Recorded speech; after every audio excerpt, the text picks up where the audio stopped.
The roaring crack of a pistol shot split the morning air as Faith Norman ducked behind a rain barrel, her heart pounding wildly in her chest.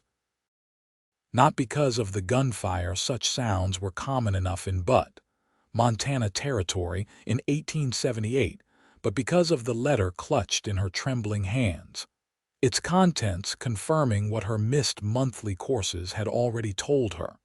She was with child. Faith brushed a strand of honey-brown hair from her face, her green eyes scanning the dusty Main Street as the commotion from the saloon brawl spilled outside. At 22, she had believed Alexander Whitfield's sweet words and promises of marriage. Now he was gone, vanished on the eastbound train 3 weeks ago after discovering her condition, leaving behind nothing but a hastily scrawled note claiming urgent business in Chicago that couldn't wait. Faith Norman. "Is that you hiding back there, Mrs.?" Hollister's shrill voice cut through her thoughts. The older woman was the wife of the town's banker and self-appointed moral guardian of Butte. "I heard about your situation. The Ladies' Aid Society will be discussing it this afternoon." Faith's cheeks burned with shame as she straightened her simple blue calico dress, one hand instinctively moving to protect her still flat stomach. "I was just heading home, Mrs. Hollister." "Well, perhaps you should stay there. Decent folk are finding your presence rather disturbing." The older woman's eyes narrowed with judgment. "Your poor father would be turning in his grave if he knew what you've done."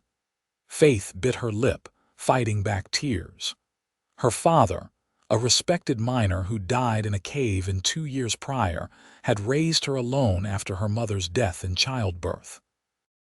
The small house on the edge of town and meager savings were all she had left of him, that, and the millinery shop where she worked, though she suspected that employment wouldn't last much longer once word spread. "Good day, Mrs.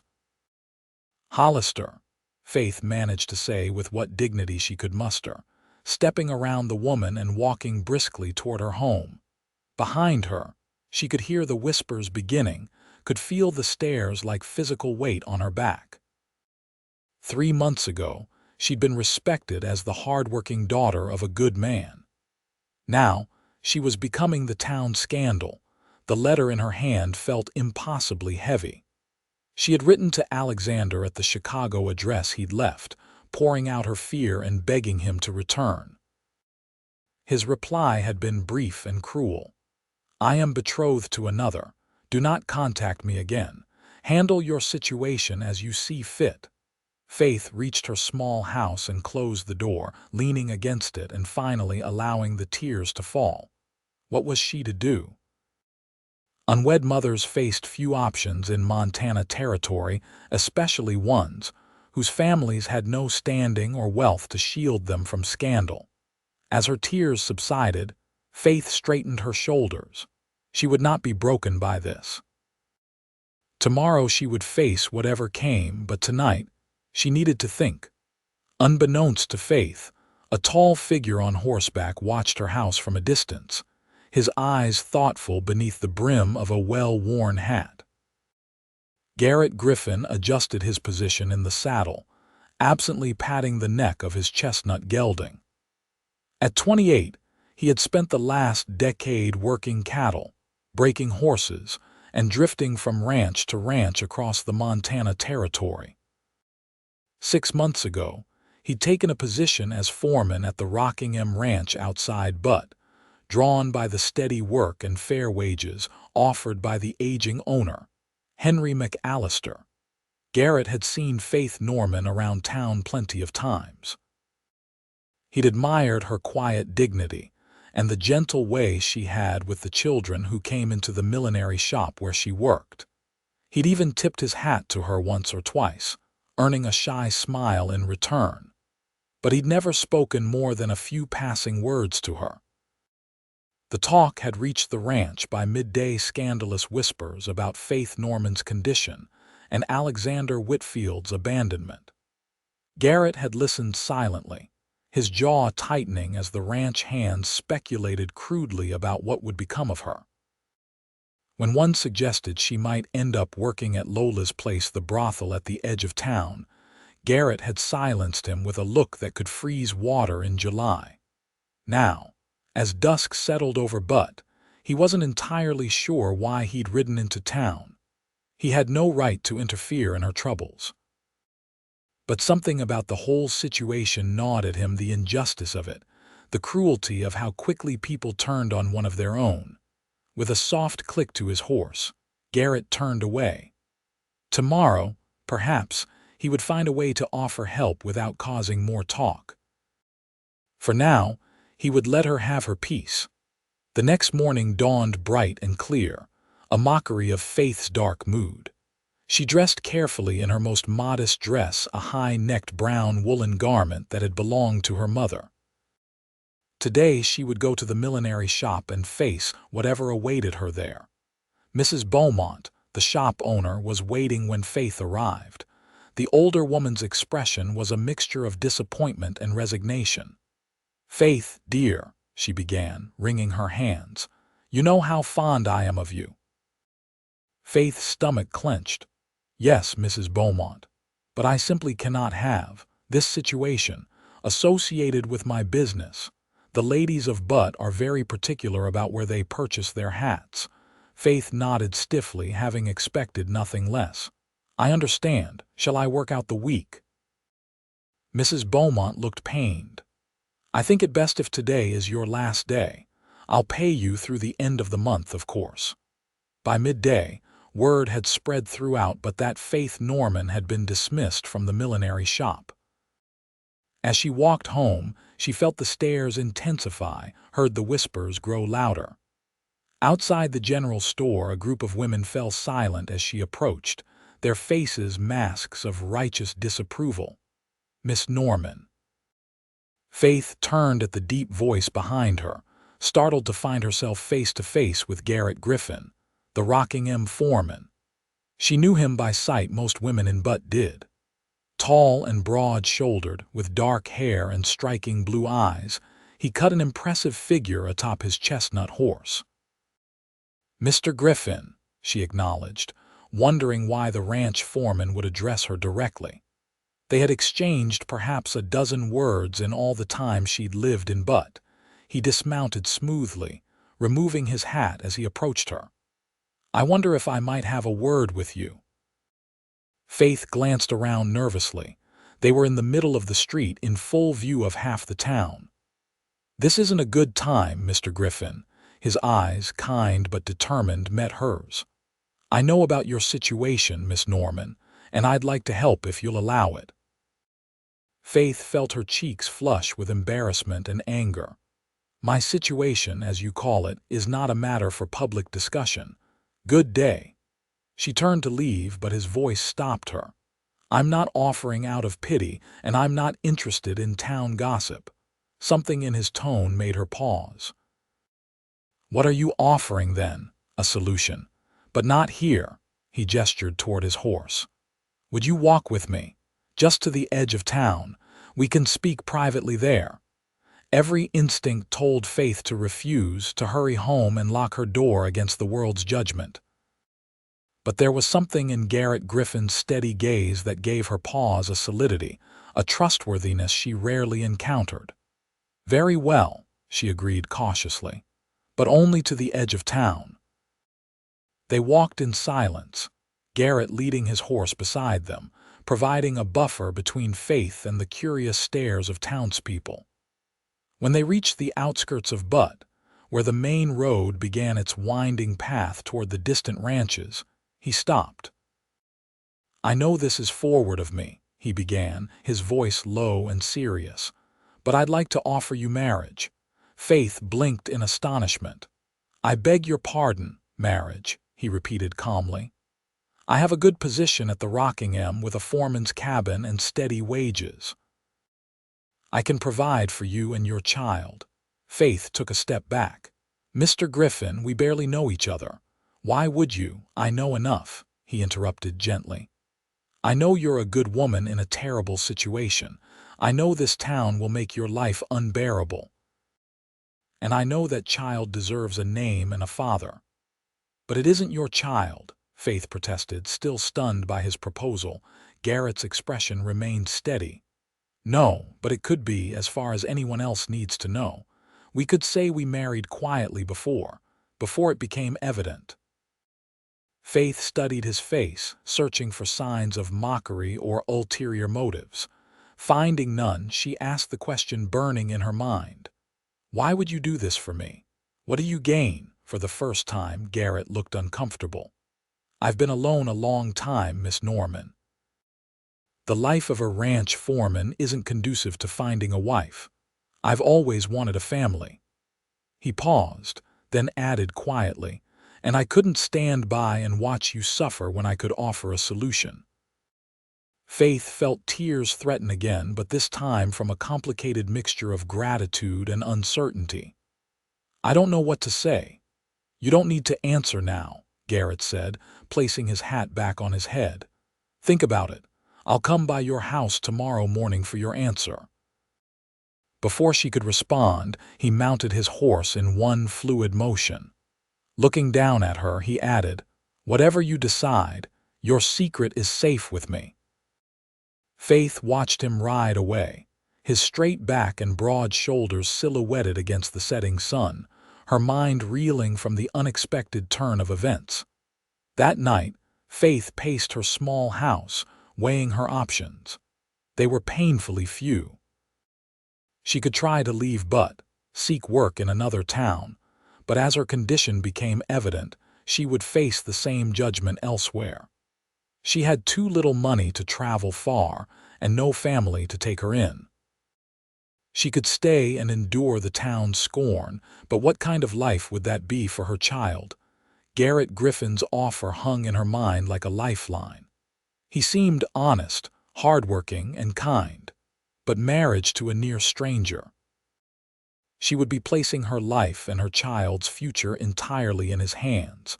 What if his kindness was merely a facade? Yet what choice did she truly have? Alexander had abandoned her. The town had turned against her. Her livelihood was gone by dawn. Faith had made her decision. When Garrett's knock came at her door mid-morning, she was ready. He stood on her small porch, hat in hand, dressed in clean but simple clothes, clearly his best. His dark hair was neatly combed, his face freshly shaved. "Miss Norman," he greeted her solemnly, "have you considered my proposal?" Faith met his gaze directly. "I have, Mr. Griffin. If your offer still stands, I accept." Relief washed over his features. "It does." He hesitated, then extended his hand. "I know you're afraid, but I promise you this, I will stay. Through whatever comes, I will stay." Faith placed her trembling hand in his much larger one, feeling the calluses that spoke of years of hard work. His grip was warm and solid. "When?" she asked simply. "Today, if you're willing. I've spoken to Reverend Thompson. He'll marry us this afternoon at the church." Faith's eyes widened. "So soon? But what will people think?" A small, wry smile touched Garrett's lips. "They're going to talk regardless, Miss Norman. Better to give them a proper marriage to gossip about than to let them continue speculating." He was right, of course. "Very well. This afternoon, then. I'll come for you at 2. Pack whatever you wish to bring to the ranch. I'll arrange for the rest to be collected later or stored if you prefer." As he turned to leave, Faith called after him, "Mr. Griffin, why didn't you ask anything about the father?" Garrett paused, looking back at her with serious eyes. "Because it doesn't matter to me who he was. What matters is who I'll be to that child from today forward." The church was empty save for Reverend Thompson, his wife as witness, and Garrett's employer, Henry McAllister, who stood as witness for the groom. Faith wore her best dress, a pale blue that had once been her Sunday best, though it had grown slightly tight across her middle. Garrett wore the same clean clothes from that morning, with the addition of a dark string tie. The ceremony was brief and simple. Faith's voice trembled slightly as she repeated her vows, while Garrett's remained steady and sure.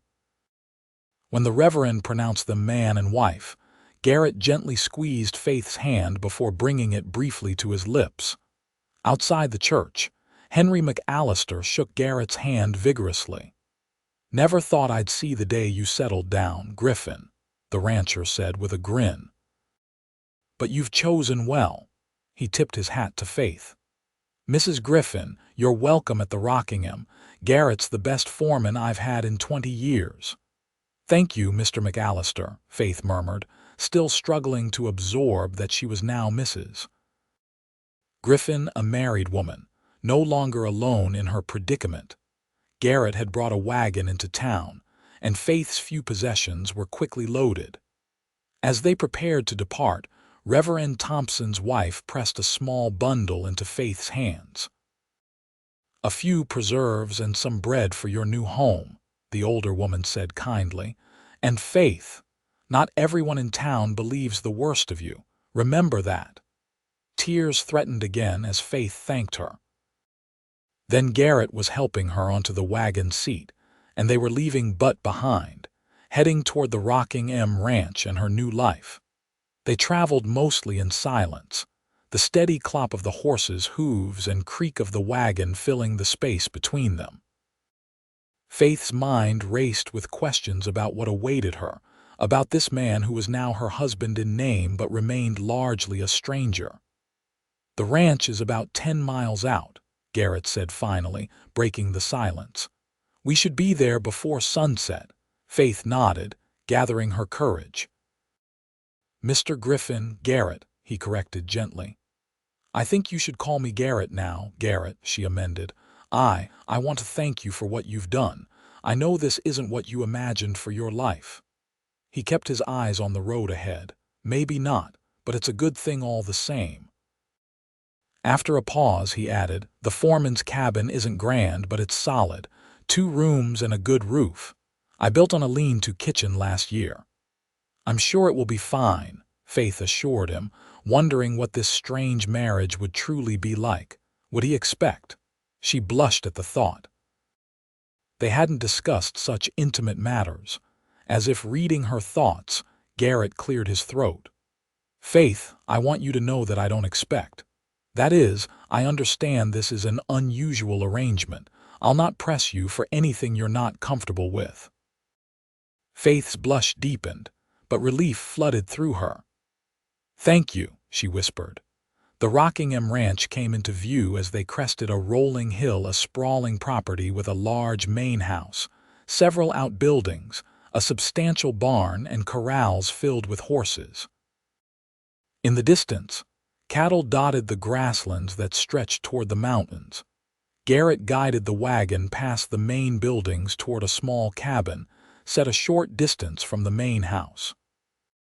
It was just as he described, modest but well-maintained, with a small garden plot to one side and a corral for horses nearby. "Home," he said simply, bringing the wagon to a stop.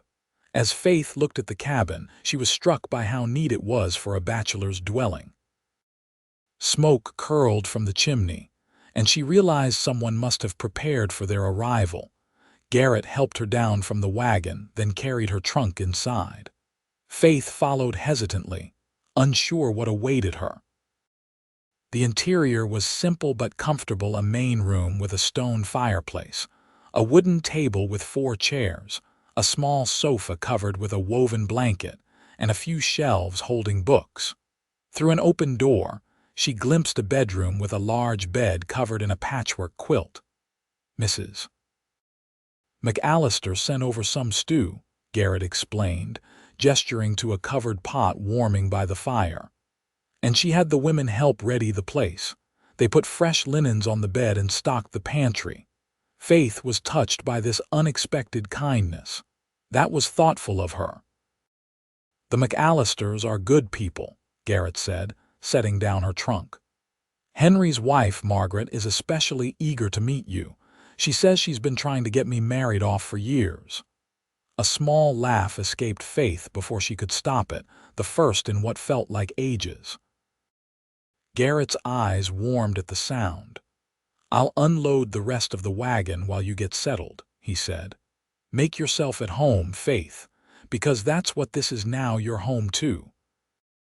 As he stepped outside, Faith stood in the middle of the cabin, overwhelmed by the swift changes in her circumstances.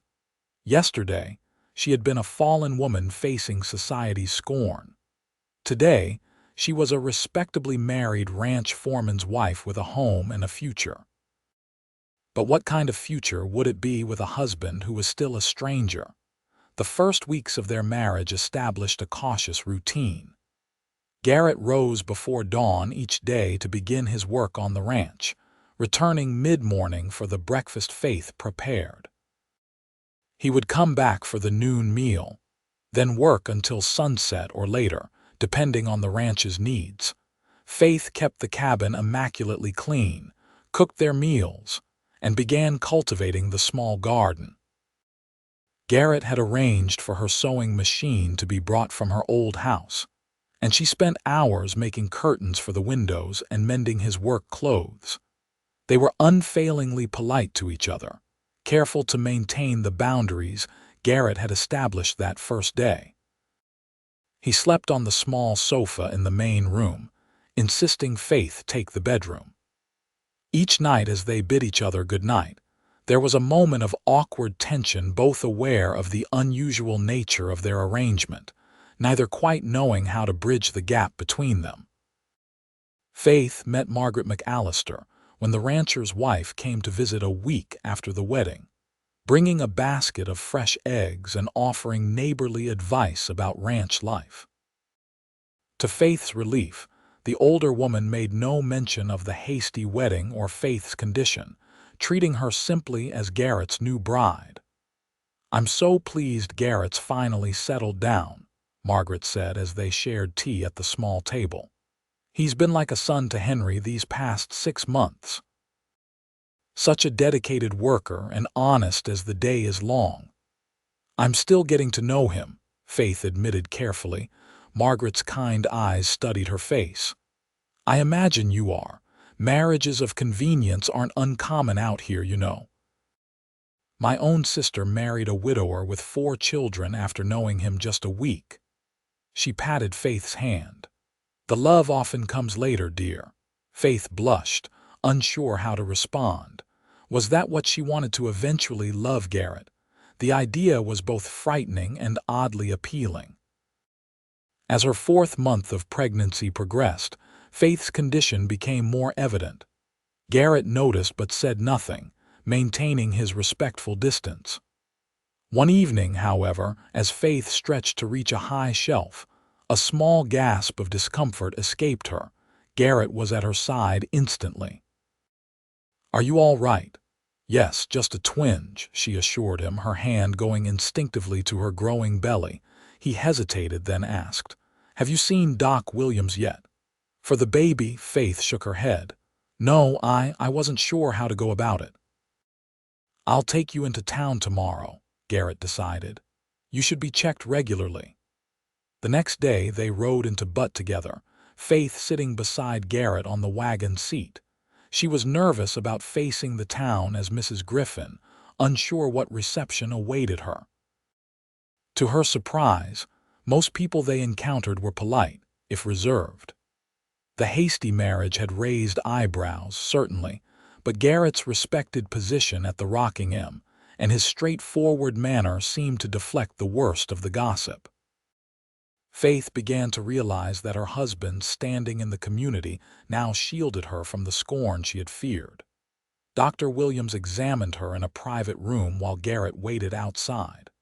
The doctor was professional and kind, assuring Faith that both she and the baby appeared healthy. When she emerged, Garrett was deep in conversation with the physician, and she caught fragments about proper nutrition and rest requirements. On the ride back to the ranch, Garrett was quiet, his brow furrowed in thought. "Is everything all right?" Faith asked, worried by his silence. He glanced at her, then back to the road. "Dr. Williams says you're underweight, that you need more meat and milk for the baby's health." "Oh." Faith hadn't considered that her modest diet might be insufficient. "I'll try to eat more." "I'll bring home a side of beef from the ranch," Garrett said decisively. And I'll speak to Henry about getting a milk cow for the cabin." "That's too much trouble," Faith protested. "I can walk to the main house for milk." Garrett shook his head. "You'll have enough to do with the baby coming. Having your own cow makes sense." He paused, then added, "I want to make sure you have what you need, Faith, both of you." The simple statement, delivered with such quiet determination, touched Faith deeply. Here was a man who had married her out of kindness, asking nothing in return, and now was concerned about her health and comfort.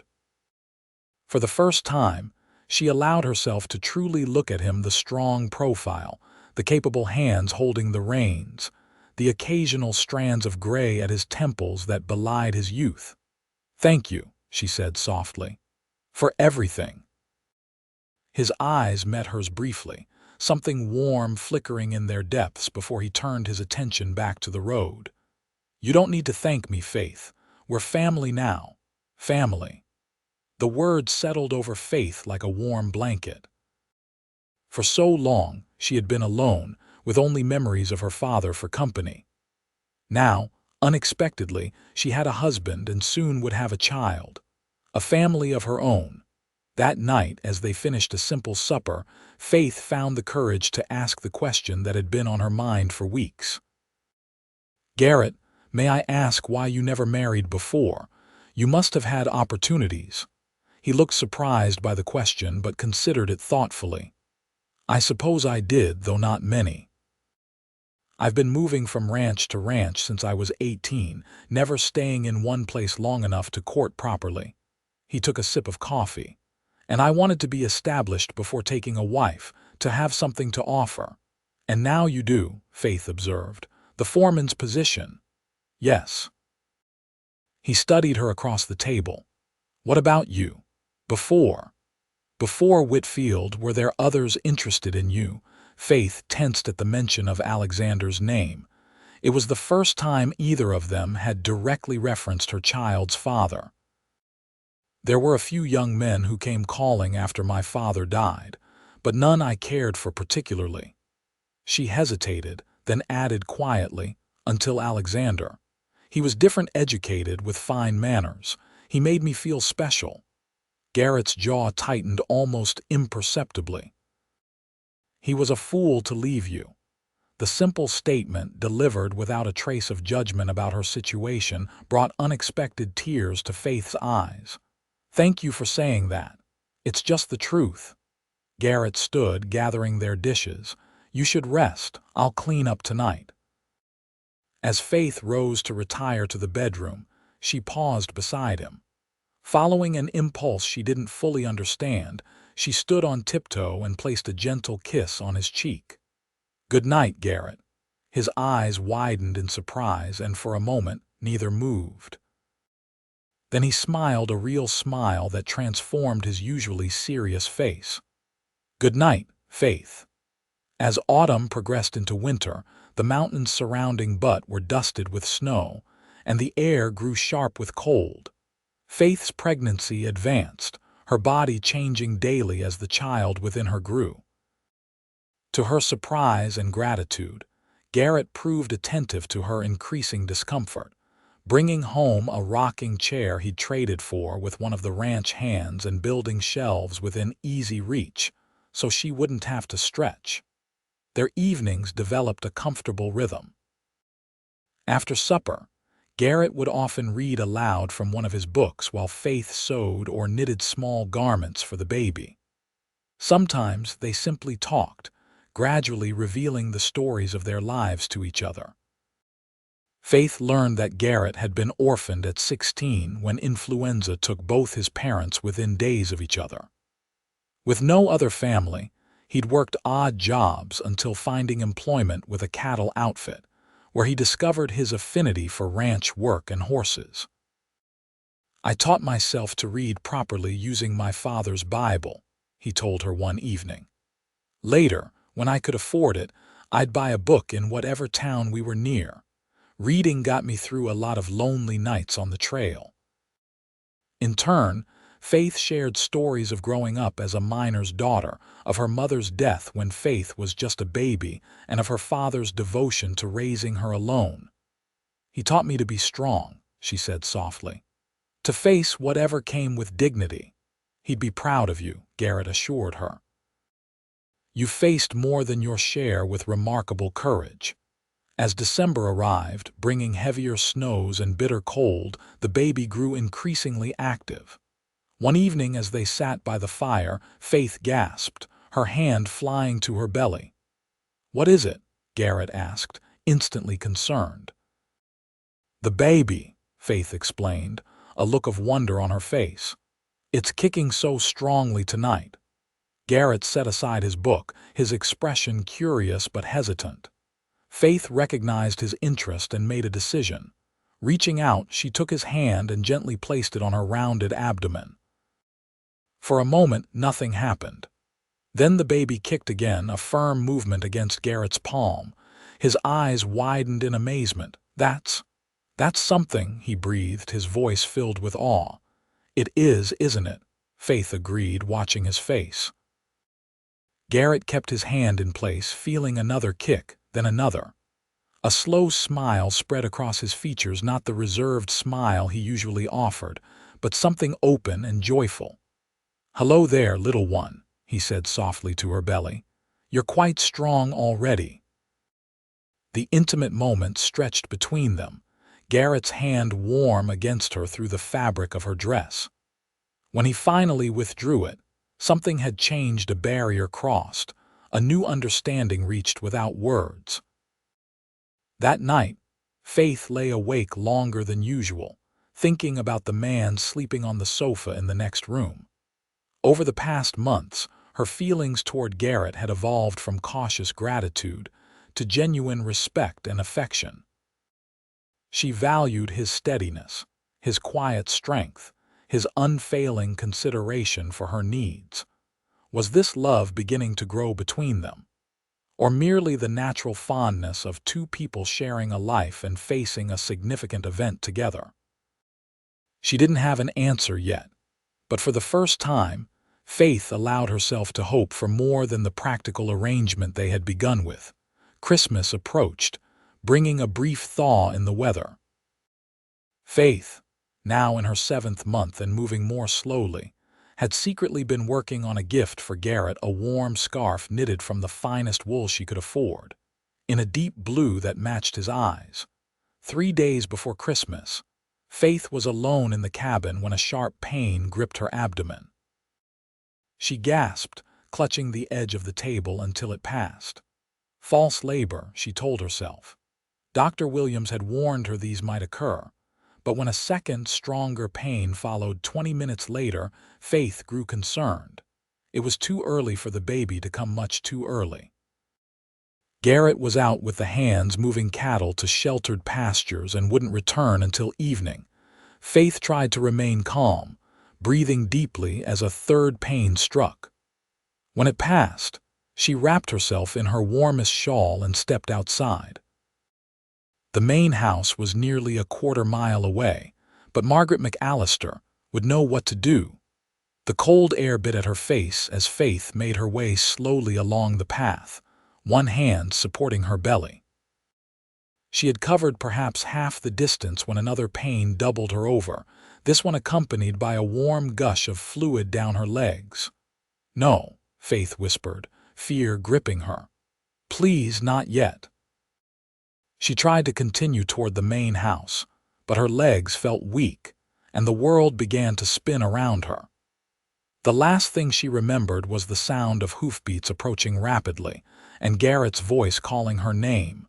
Faith awoke in a strange bed, disoriented and confused. A moment's assessment told her she was in the McAllisters' guest bedroom. Margaret sat beside the bed, her face lined with concern. "There you are," the older woman said, relief evident in her voice. "You gave us quite a scare, Faith." Memory rushed back the pains, the walk through the snow. Faith's hands flew to her belly, which was still rounded beneath the blankets. "The baby, still where it should be," Margaret assured her. Dr. Williams says it was false labor made worse by you getting too cold and overtaxing yourself, but you need complete rest now. Faith sank back against the pillows, weak with relief. Where's Garrett? Right outside the door, wearing a path in my good carpets with his pacing, Margaret said with a small smile. He found you collapsed in the snow. I've never seen a man so frightened. Before Faith could respond, the door opened and Garrett entered, his face drawn with worry. When he saw Faith awake, the tension visibly drained from his shoulders. Faith, he said, crossing to the bedside in 2 long strides. How are you feeling? Better, she assured him. I'm sorry for frightening you. Margaret discreetly excused herself, leaving them alone. Garrett took Faith's hand, holding it between both of his. When I saw you lying there in the snow. He shook his head, unable to continue. I thought the baby was coming, Faith explained. I was trying to reach Margaret for help. Garrett's expression tightened. You should have waited for me to return. I was afraid, she admitted. Afraid for the baby. His face softened. I know, but you need to be more careful. Both of you matter too much to, he stopped abruptly. To what? Faith asked, her heart beating faster. Garrett looked at their joined hands, then met her eyes directly. To me. You both matter too much to me. The simple declaration hung in the air between them, more meaningful than any flowery profession might have been. Garrett, Faith began, uncertain what she wanted to say but feeling she must say something. He squeezed her hand gently. Dr. Williams says you need to stay here at the main house for a few days where Margaret can watch over you. I've brought some of your things. He hesitated, then added, I'll sleep in the bunkhouse until you're well enough to come home. Home. The word resonated in Faith's chest. Their small cabin had truly become home to her, and the thought of returning there with Garrett brought a sense of rightness she hadn't expected when they'd first married. I'd like that, she said softly. To go home when I'm better. Something in her tone made Garrett look at her more closely, a question in his eyes. But whatever he might have said was interrupted by Margaret's return with a tray of broth and tea.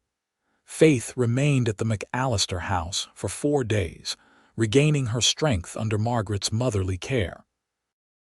Garrett visited each morning and evening, bringing small gifts, a bunch of late-blooming wildflowers he'd found in a sheltered ravine, a carved wooden horse he thought the baby might like someday, a book of poetry he thought might ease her boredom.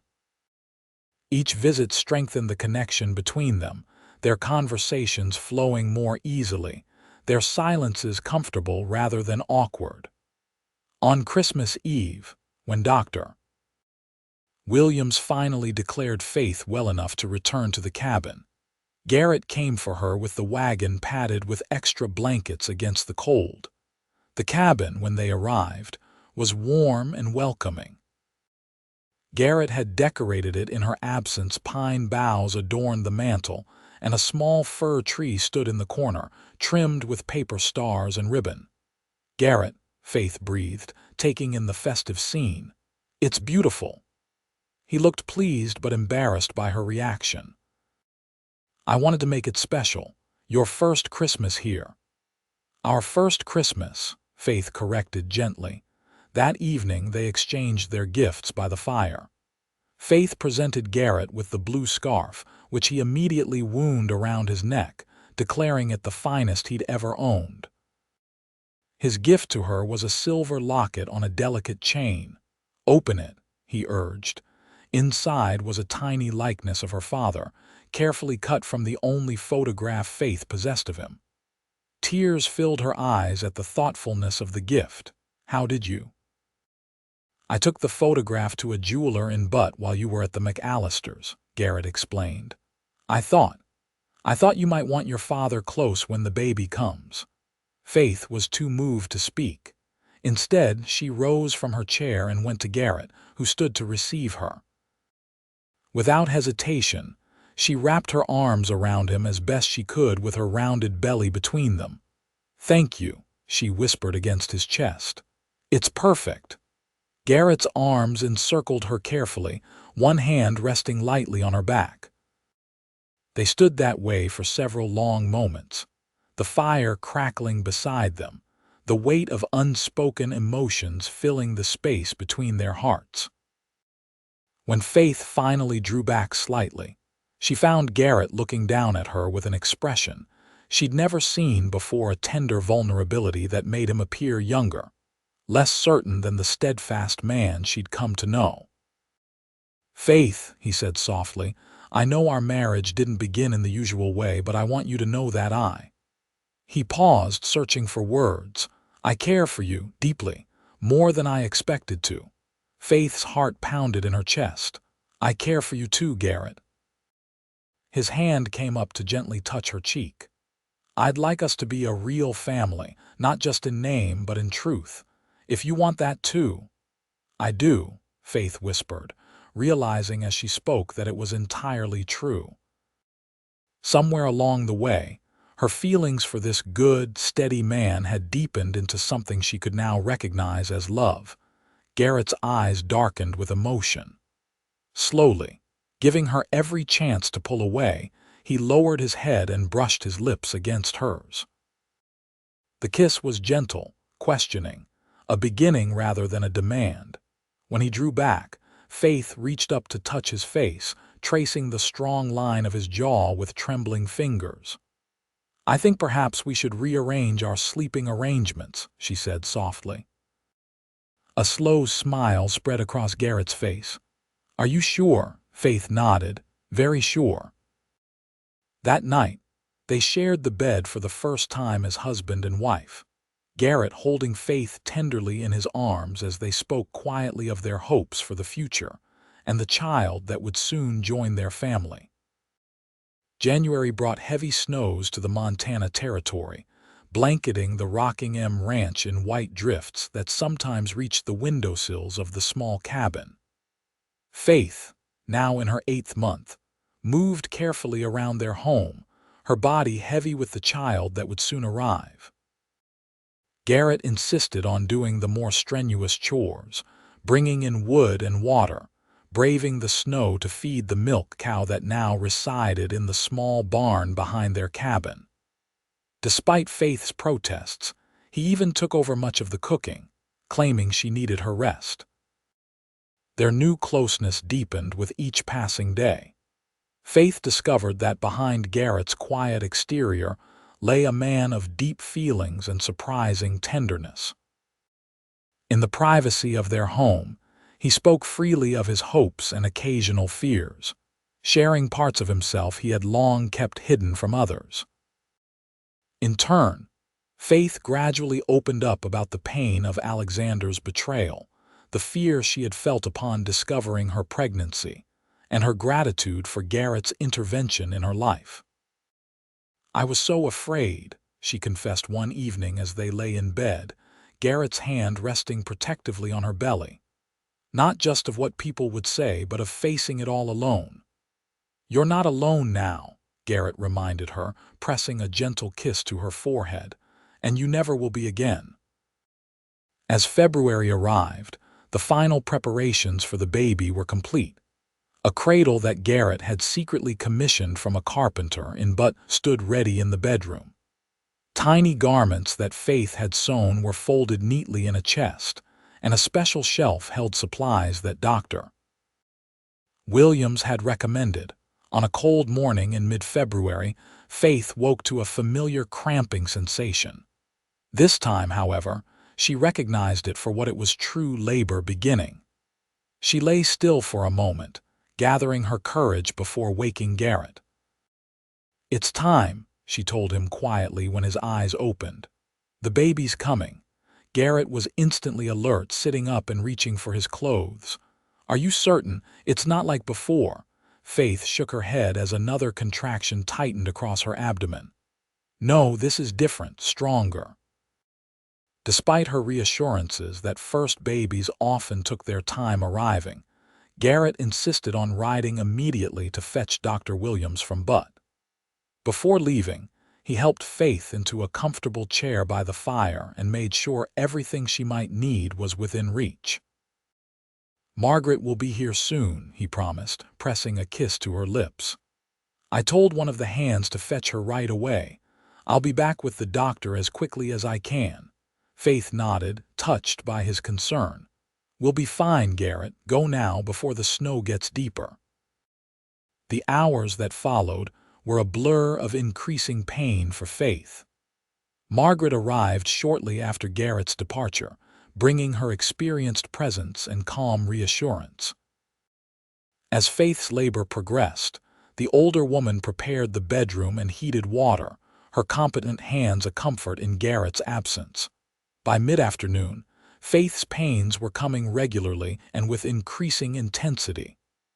Margaret examined her and nodded with satisfaction. You're progressing well, my dear. First babies usually take their time, but yours seems eager to meet the world. Faith gripped the older woman's hand as another contraction seized her. I wish Garrett were here. Men are generally more hindrance than help at a birthing, Margaret said with a knowing smile. But he'll be back soon enough with the doctor. The winter day began to darken early, and still there was no sign of Garrett or Dr. Williams. Faith tried not to worry as her labor intensified, focusing instead on the breathing techniques Margaret suggested. But as the hours passed and the weather worsened, a seed of fear took root in her heart. Something's wrong, she gasped between contractions. They should be here by now. Margaret lit more lamps against the gathering darkness. The snow's coming down hard. They may have had to take shelter along the way, but don't you worry between the two of us. We can bring this baby into the world just fine. Faith had no choice but to believe her. As evening deepened into night, her labor reached its peak. Margaret positioned herself at the foot of the bed, her face calm but determined. It's time to push, Faith, she directed. Your baby's ready to be born. With a strength she didn't know she possessed, Faith bore down, crying out as the pain peaked and then began to recede. Again and again she pushed, Margaret's encouraging voice guiding her through the ordeal. And then, suddenly, a new sound filled the cabin, the indignant wail of a newborn taking its first breath.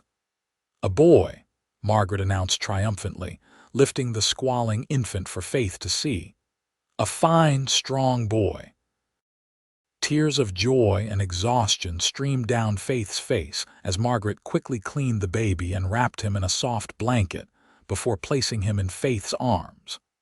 Looking down at her son's red, wrinkled face, Faith felt a love so overwhelming it nearly took her breath away.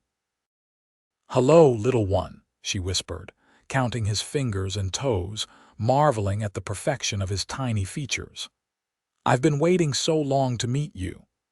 As Margaret helped Faith clean up and change into a fresh nightgown, the baby nestled against her chest, suckling contentedly. The storm outside had reached blizzard proportions, the wind howling around the cabin's solid walls. "Try to rest," Margaret advised, settling Faith and the baby comfortably. "I'll keep watch for Garrett and the doctor." Faith was too exhausted to argue, drifting into a light doze with her son cradled securely in her arms. She was awakened sometime later by the sound of the cabin door bursting open and Garrett's voice, tight with worry. "Faith, Margaret, in here," Margaret called. "Come meet your son, Garrett." Faith opened her eyes as Garrett appeared in the bedroom doorway, snow still clinging to his coat and hat, his face haggard with cold and concern. When he saw Faith and the baby, he stopped dead, an expression of wonder replacing his worry. "You have a son," Faith said softly, shifting the sleeping infant so Garrett could see him better. Garrett moved to the bedside as if in a dream, removing his hat with unsteady hands. "A son," he repeated, his voice thick with emotion. "Is he? Are you both all right?" "We're fine," Faith assured him. "Where's Dr. Williams?" "Snowed in at Harding's place halfway to town," Garrett explained, unable to take his eyes off the baby. "The blizzard caught us by surprise.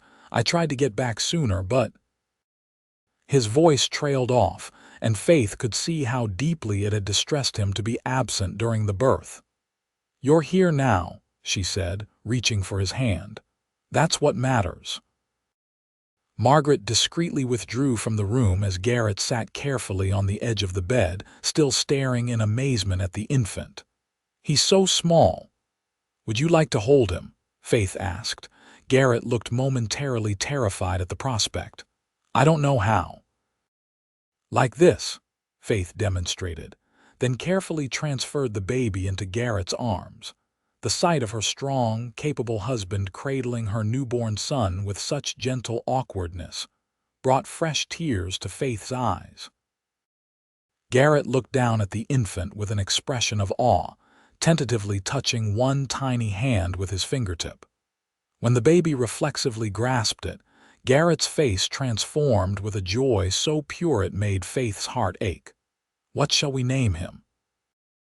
Garrett asked, not taking his eyes off the child. Faith had been thinking about this for months but had hesitated to discuss it, uncertain of Garrett's feelings about the matter. "I thought perhaps James after my father, but only if you approve." Garrett nodded, still entranced by the baby. "James, it's a good, strong name." He paused, then added quietly, "James Griffin has a fine sound to it." Faith's breath caught at his deliberate use of his own surname for her son. Though they had never explicitly discussed it, Garrett was making it clear that he considered the child his in every way that mattered. "James Griffin," she agreed, her voice trembling with emotion. "Our son." Garrett finally tore his gaze from the baby to look at Faith, his eyes shining with unshed tears. "Our son," he repeated. Then, carefully shifting James to one arm, he leaned down to kiss Faith, pouring all the love and gratitude he felt into the gentle pressure of his lips against hers. When they parted, Garrett rested his forehead against Faith's. "I was so afraid when I couldn't get back to you," he confessed. "All I could think was that I might lose you both before I ever had the chance to tell you." "Tell me what?" Faith prompted softly when he faltered. Garrett drew back slightly, meeting her eyes directly. "That I love you, Faith. Not out of duty or kindness, but truly love you. I think perhaps I began to fall in love with you that very first day when you had the courage to accept my proposal despite hardly knowing me." Joy bloomed in Faith's chest, bright and overwhelming. "I love you too, Garrett. I've been afraid to say it, afraid you might feel obligated to return the sentiment when you'd already done so much for me."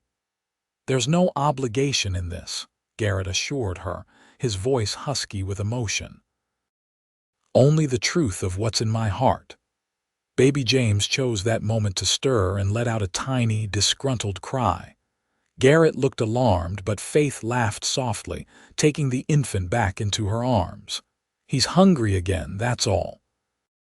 As Faith nursed their son, Garrett sat beside them, his arm around her shoulders, his face filled with a contentment she had never seen there before. Outside, the blizzard continued to rage, but inside the small cabin, the new family was warm, safe, and complete in their love for one another. Spring came early to Montana that year, the snow melting to reveal tender green shoots pushing up through the softening earth. The Rocking M Ranch bustled with activity as calving season began, keeping Garrett busier than ever with his duties as foreman. Faith, recovered from James's birth, settled into her role as mother with a joy that surprised even her. The baby thrived, growing stronger each day, his features a curious blend of Faith's delicate bone structure and coloring that hinted at his biological father's contribution. Yet when he smiled, which he did often, and early there was something in the expression that reminded Faith uncannily of Garrett. On a warm April afternoon, Faith sat in the rocking chair outside their cabin, James sleeping peacefully in her arms. The sound of hoofbeats announced Garrett's return from checking the herd in the north pasture. "There's my family," he called as he dismounted, his face lighting up at the sight of them. Faith smiled, still finding joy in how freely he claimed them both. "You're home early." "Henry gave me the rest of the day," Garrett explained, coming to kiss her before gently brushing a finger over James's downy head. "Said I'd earned some time with my son." The way he said "my son" without hesitation or qualification never failed to touch Faith deeply. In the 2 months since James's birth, Garrett had embraced fatherhood with wholehearted dedication, spending every free moment with the baby, talking to him, singing old trail songs in his surprisingly pleasant baritone, and rocking him to sleep when Faith was tired. "I have news," Garrett said, sitting on the porch step beside Faith's chair. "Henry called me to the main house this morning. He's planning to retire at the end of the year." "Oh," Faith prompted, hearing something in his tone that suggested there was more to the story. Garrett turned to face her, excitement evident in his eyes. "He's offered to sell us the east section of the ranch, 500 acres, including the old Crawford homestead. Said he'd give us fair terms with time to pay it off." Faith's eyes widened. "Our own ranch." "Our own ranch," Garrett confirmed. "The house needs work, but it's bigger than this cabin, 3 bedrooms, a proper kitchen, room for James to grow, and maybe—" He hesitated, a question in his eyes. "And maybe for more children someday," Faith finished softly. Garrett nodded. "If that's what you want too." Faith considered the prospect. Their marriage had begun as a practical arrangement, a solution to her desperate situation. But in the months since, it had transformed into something neither could have anticipated: a deep, abiding love built on mutual respect, shared experiences, and the daily choice to face life together. The idea of expanding their family, of having a child that was part of both of them, filled Faith with unexpected longing. "I'd like that very much," she admitted, "though perhaps not right away." Garrett's smile was tender as he reached for her free hand. "We have time, Faith. All the time in the world." That evening, after James was settled in his cradle, Faith and Garrett sat at their table, papers spread before them as they discussed Henry McAllister's offer. The details were generous: a fair price for good grazing land, with the old homestead thrown in as part of the deal. Henry would carry the note himself, allowing them to pay as they established their own herd. "We could start with the cattle Henry's offering us as part of your bonus," Garrett explained, showing Faith the figures he'd worked out. "Add to them each year until we've built a decent herd. It won't be easy, but I believe we can make it work." Faith studied the numbers, impressed by Garrett's careful planning. "It seems you've thought of everything." "I want to build something lasting," Garrett said seriously. "Something to leave to James and any other children we might have. A legacy." The word struck Faith forcefully. A legacy, something permanent in a world that had often seemed so uncertain. A home, land, a future for their children. These were things she had never dared dream of during those dark days when she'd first discovered her pregnancy. "When would we move?" she asked, already mentally cataloging what they would need to prepare the old homestead. "Not until fall at the earliest," Garrett assured her. "The house needs a new roof and some repairs before winter." "I thought I'd ride over with you tomorrow to see it, if Margaret will watch James for a few hours." Faith nodded, excitement building at the prospect of seeing what would become their new home. "I'd like that." Later, as they lay in bed together, James sleeping peacefully in his cradle nearby, Faith nestled against Garrett's chest, listening to the steady beat of his heart beneath her ear. "Are you happy, Faith?" Garrett asked quietly, his fingers threading gently through her hair. Faith considered the question, thinking back to the frightened young woman she had been a year ago, facing public shame and an uncertain future alone. How different her life was now, filled with purpose, security, and love she had never expected to find. "Happier than I ever imagined possible," she answered truthfully. "Are you? Do you ever regret offering to marry me that day?" Garrett shifted to look down at her, his expression serious in the moonlight filtering through the window. "Not for a single moment. Taking your hand that day was the best decision I ever made." Faith stretched up to kiss him, pouring all her gratitude and love into the gesture. When they parted, she whispered, "I was so afraid then, but you promised you would stay and you have." "And I always will," Garrett vowed, drawing her closer. "That's one promise I'll never break." The old Crawford homestead, when they rode out to see it the next day, proved better than Faith had dared hope. Though in need of repairs, the house was solidly built, with large windows that flooded the rooms with light and a wide porch that wrapped around two sides. A creek ran through the property, providing year-round water, and the land rolled gently with patches of pine forest interspersed among meadows perfect for grazing cattle. "What do you think?" Garrett asked as they stood on the porch, surveying what would become their domain. Faith turned in a slow circle, envisioning the future James taking his first steps in the grassy yard, perhaps other children joining him in time, the house warm with lamplight on winter evenings, Garrett returning from working their own land rather than someone else's. "It's perfect," she decided. "It feels like home already somehow." Garrett's arm circled her waist, drawing her against his side. "Then it's settled. I'll tell Henry we accept his offer." That summer was one of hard work and planning as Garrett continued his foreman duties, while spending every spare moment making repairs to the Crawford house. Faith, with James growing and thriving, found energy to help, sewing curtains for their new home and preserving food for the coming winter. Word had spread through Butte about the Griffins' purchase of the Crawford place. To Faith's surprise, several townspeople who had once whispered behind her back now approached her in the general store with congratulations and offers of help with the move. "People respect what you and Garrett have built," Margaret McAllister explained when Faith expressed her surprise at the change in attitude. "They see how devoted you are to each other and to little James." Time has a way of softening judgments, especially when faced with clear evidence that they were wrong.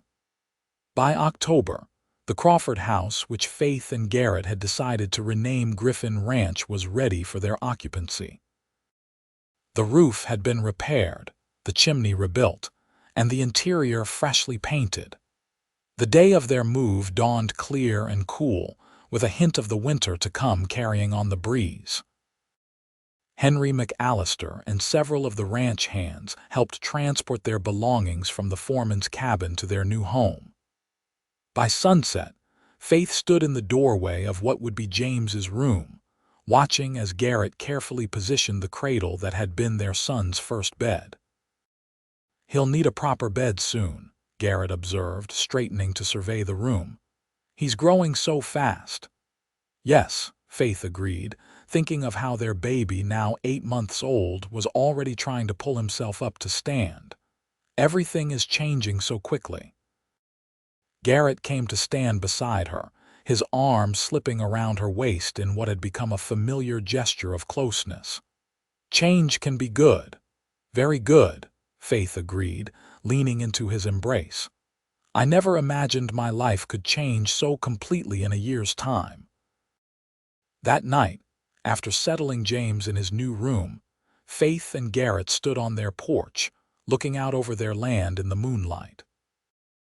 In the distance, they could see the small herd of cattle that represented the beginning of their independent ranching operation, 20 head with the Griffin brand newly burned into their hides.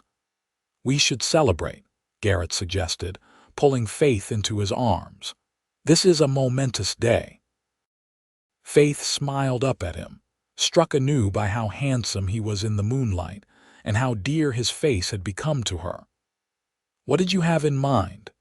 Garrett's eyes darkened with intent as he lowered his head to kiss her, a kiss that spoke of desire and the promise of pleasure to come. "I have a few ideas," he murmured against her lips. Much later, as they lay entwined in their new bedroom, Faith traced lazy patterns on Garrett's chest, her body languid with satisfaction. "I've been thinking," she said softly. "MMM." Garrett prompted, his fingers playing with a strand of her hair. "Perhaps we don't need to wait so long for another child. James will be a year old soon. I wouldn't mind if our children were close in age." Garrett propped himself up on one elbow, studying her face in the dim light. "Are you certain? Running a ranch with 2 small children won't be easy." "Nothing worth having ever is," Faith replied, echoing words Garrett himself had spoken when they first discussed buying the ranch. "And I won't be alone. We'll face it together as we have everything else." A slow smile spread across Garrett's face as he gathered her close again. "Together," he agreed, "always together." Spring brought new life to Griffin Ranch calves in the pastures, fresh green in the garden Faith had planted, and the first fluttering movements of their second child beneath her heart.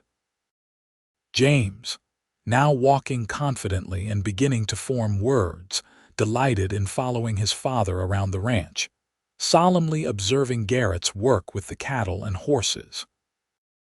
On a warm May afternoon, as Faith hung laundry on the line while James played nearby, she noticed a dust cloud on the road leading to their property. Shading her eyes, she made out a single rider approaching at a steady pace. "Garrett." She called toward the barn where her husband was repairing a harness. "Someone's coming." Garrett emerged, wiping his hands on a cloth. "Probably Henry or one of the hands," he suggested, coming to stand beside her. But as the rider drew closer, Faith realized it was neither. The man was a stranger, well-dressed in city clothes rather than ranching attire, riding a fine horse that looked out of place on the dusty Montana road. "Stay here with James," Garrett said quietly, his hand briefly touching Faith's shoulder before he walked down to meet their visitor at the gate. Faith watched as the stranger dismounted and removed his hat, revealing fair hair that caught the sunlight. There was something disturbingly familiar about the set of his shoulders, the way he held himself with casual arrogance. When the visitor turned slightly, giving her a clear view of his profile, Faith's heart seemed to stop in her chest. Alexander Whitfield.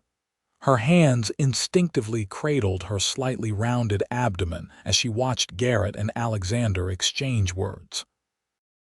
Though she couldn't hear what was said, she could read the tension in Garrett's stance, the way his shoulders had squared defensively. James, sensing his mother's distress, pressed against her skirts, his small face turned up with concern. "Mama." Faith forced herself to smile reassuringly at her son. "It's all right, sweetheart. Stay close to me." After what seemed an eternity, Garrett turned and strode back toward the house, his expression carefully controlled. Alexander remained by the gate, watching. "It's him, isn't it?" Faith asked quietly as Garrett reached her. "Alexander Whitfield." Garrett nodded grimly. "He says he wants to speak with you. I told him that wasn't possible, but he's insistent." His eyes searched her face. "You don't have to see him, Faith. I can send him away." Faith glanced toward the gate, where Alexander stood waiting, then down at James, who was the spitting image of his biological father around the eyes and mouth. A year ago, the sight of Alexander would have filled her with hurt and anger. Now she felt only a distant sadness for what might have been and profound gratitude for what actually was. "No," she decided, "I'll speak with him, but not alone." Garrett's jaw tightened, but he nodded. "I'll be right beside you." Lifting James into her arms, Faith walked beside Garrett down to the gate. Alexander's eyes widened as they approached, his gaze fixing first on Faith, then on the child she carried. "Faith," he said, his voice as smooth and cultured as she remembered. You're looking well. What do you want, Alexander? Faith asked, her voice steadier than she had expected it to be. Alexander glanced at Garrett, then back to Faith. I had business in the area and heard you were living out here. I thought we might speak. Privately. Anything you have to say to my wife can be said in front of me, Garrett stated firmly, placing a protective hand on Faith's back. Alexander's eyebrows rose slightly at the possessive gesture. Very well. He cleared his throat. Faith, I've been thinking about our situation. And I've come to make amends. My circumstances have changed. My engagement ended and I've been considering my responsibilities. His gaze shifted to James. Is he mine? Faith felt Garrett stiffen beside her. Before she could respond, he spoke, his voice low but clear. No. He's not yours. He's mine in every way that matters. Alexander frowned. I understand you're playing the role of father, but biology isn't what makes a father, Garrett interrupted. Being there every day from the first breath to the first step, that's what makes a father. Loving him, providing for him, protecting him, that's what makes him mine. Faith's heart swelled with love for her husband as she shifted James to her other hip. Garrett is right, Alexander. You contributed to his creation, but you chose to abandon us both. You have no claim to him now. Alexander had the grace to look uncomfortable. I acted hastily, I admit. I was unprepared for the responsibility, but I'm in a position now to provide financial support at least. We don't need or want your money, Faith replied firmly. James has everything he needs: a loving home, a father who adores him, and a secure future. Alexander's gaze dropped to Faith's slightly rounded abdomen, visible even beneath her loose dress. Understanding dawned in his eyes. I see you're expecting again. Yes, Faith confirmed, her free hand finding Garrett's and squeezing it tightly. Our second child will arrive in the fall. Alexander was silent for a moment, absorbing this information. When he spoke again, his voice had lost some of its confidence. You seem happy. I am, Faith agreed simply. Happier than I ever imagined possible. Another silence stretched between them, broken only by James's soft babbling as he played with a button on Faith's dress. Finally, Alexander nodded, seeming to come to a decision. I won't trouble you further then. He reached into his coat and withdrew an envelope. This contains a formal relinquishment of any claim I might have had on the child. I had it drawn up before coming here, though it seems unnecessary now. Garrett took the envelope, tucking it into his pocket without opening it. It is unnecessary, but we'll keep it all the same. Alexander replaced his hat, preparing to leave. I wish you well, Faith. It appears you found a better man than I could have been to you. Yes, Faith agreed, looking up at Garrett with undisguised love. I did. As Alexander mounted his horse and rode away, Faith felt a profound sense of closure. The last thread connecting her to her painful past had been severed, leaving her free to embrace the future she and Garrett were building together.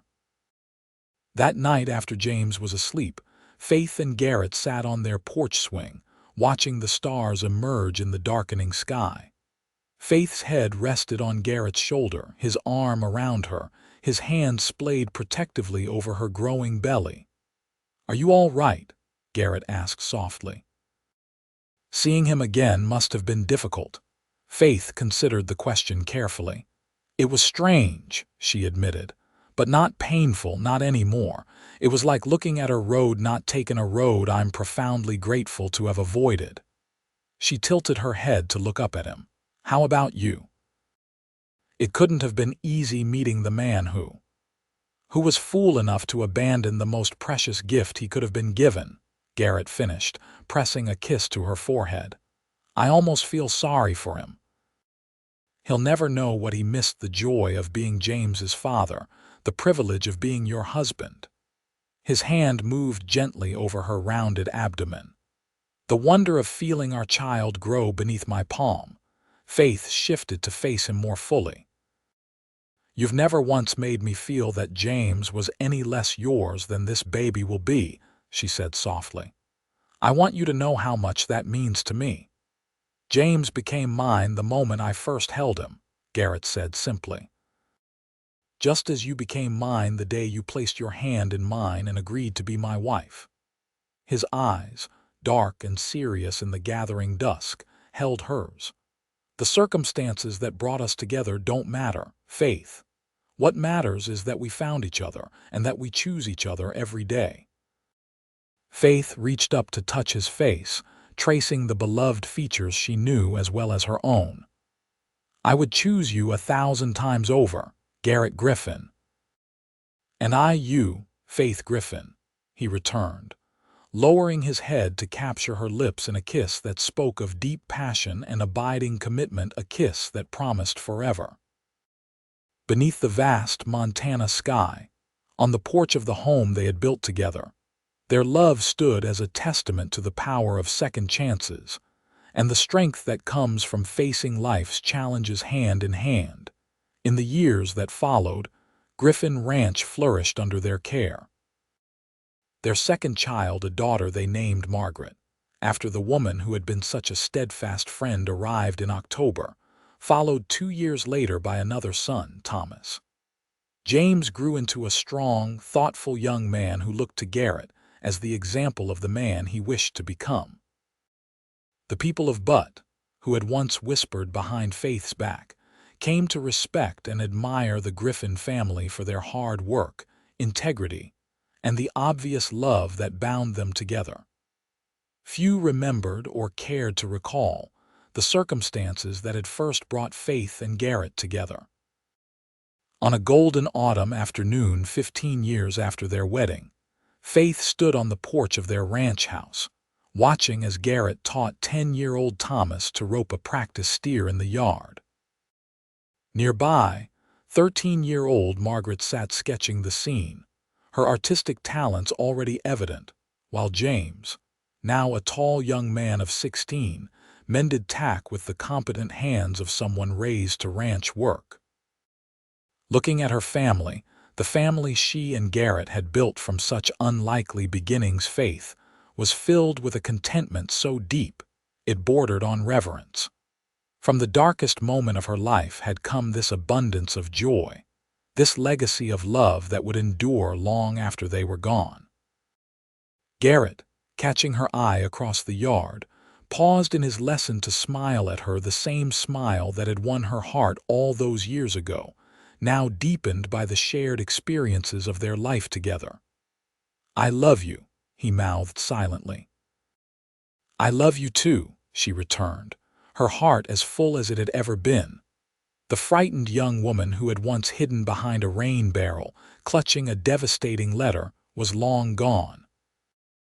In her place stood Faith Griffin, beloved wife, devoted mother, and half of a partnership that had overcome every challenge through the simple, profound promise Garrett had made on that fateful day in Butte. "I will stay." And he had.